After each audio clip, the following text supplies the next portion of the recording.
पहिल्या टप्प्यातील SIR form भरण्याचा आजचा शेवटचा दिवस आहे। एसआयआरच्या पहिल्या टप्प्यामध्ये 21% मतदारांची गणनापत्र जमाच झाली नसल्याची बाब आकडेवारीमधून समोर आली आहे। 2,05,00,000 मतदारांची गणनापत्र ही जमाच झाली नाहीयेत। मुंबई शहर उपनगर ठाणे पुण्यामध्ये 30%पेक्षा अधिक मतदारांची गणनापत्र ही जमा झालेली नसल्याचं सध्याच्या आकडेवारीमधून समोर आलंय। राज्यभरामध्ये गणनापत्र न मिळालेल्या मतदारांपर्यंत पोहोचवण्याचा जवळपास 99.53% काम हे पूर्ण झाल्याची माहिती आहे। 27 ऑक्टोबर 2026 रोजी अंतिम मतदार यादी प्रसिद्ध केली जाणार आहे।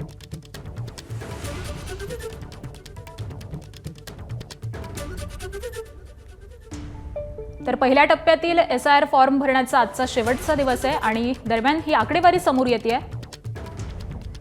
आणि या सगळ्या संदर्भामध्ये आपण अधिकची माहिती जाणून घेऊयात। आमचे प्रतिनिधी वेदांत नेप सध्या आपल्या सोबत आहेत। वेदांत, एसआयआरच्या पहिल्या टप्प्यामध्ये 21% मतदारांची गणनापत्र ही जमा झालेली नाहीयेत अशी माहिती आकडेवारीतून समोर येते। आजचा शेवटचा दिवस आहे, काय नेमकी कारण आहेत?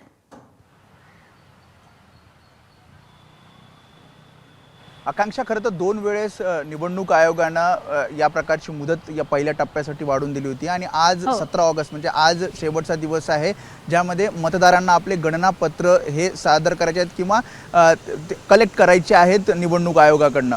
त्याच्यामध्ये आपण जर साधारणपणे आकडेवारी बघितली तर संपूर्ण राज्यामध्ये 9,78,00,000 मतदार आहेत आणि त्या 9,78,00,000 मतदारांपैकी अजूनही 2,05,00,000 मतदारांचे गणनापत्र हे प्राप्त झालं नसल्याचं आकडेवारीतून समोर येतं आणि हा टक्का 21% आहे आणि त्यामुळे आजच्या शेवटच्या दिवशी निवडणूक आयोगाचं असं म्हणणं आहे की 99% हे काम पूर्ण झालेलं आहे आणि जे अनकलेक्टेबल आहेत, ज्यांची गणनापत्र मिळालेली नाही आहेत, त्याची कारणं सुद्धा आहेत। काही यामध्ये मृत आहेत, काहींची दुबार नावं आहेत, त्यासोबतच काही जण ज्यावेळी BLO त्यांच्या घरी गेले तेव्हा ते उपलब्ध नव्हते, अशा प्रकारची कारणं आहेत आणि त्यामुळे साधारणपणे आपण जर टक्केवारी बघितली तर जे मोठी शहर आहेत, मग त्यामध्ये मुंबई असेल, मुंबईमध्ये 37%, मुंबई उपनगरामध्ये 34%, ठाण्यामध्ये 37%, पुण्यामध्ये 31% हे जे मतदार आहेत ते अनकलेक्टेबल, त्यांचं गणनापत्र हे निवडणूक आयोगाकडे अजूनही मिळालेलं नाही आणि त्यामुळे इतकी मोठी संख्या असताना पुन्हा एकदा मुदतवाढ निवडणूक आयोगाकडनं दिली जाणार का? कारण विरोधकांचं म्हणणं आहे जर मुदतवाढ दिली नाही आणि आजच हा टप्पा पूर्ण केला तर मोठ्या संख्येत मतदार हे मतदार यादीतून वगळले जाण्याची शक्यता आहे। कारण गणनापत्र हे निवडणूक आयोगाला सादर करणं किंवा निवडणूक आयोगाने ते कलेक्ट करणं हे अनिवार्य आहे, नाहीतर मग दुसऱ्या टप्प्यासाठी, कारण 24 ऑगस्टला ही प्रारूप मतदार यादी जाहीर होणार आहे आणि त्यानंतर 27 ऑक्टोबरला अंतिम मतदार यादी। त्यामुळे या पहिल्या टप्प्यामध्ये जर नाव नसेल तर एक संधी 24 ऑगस्ट नंतर मिळणार आहे।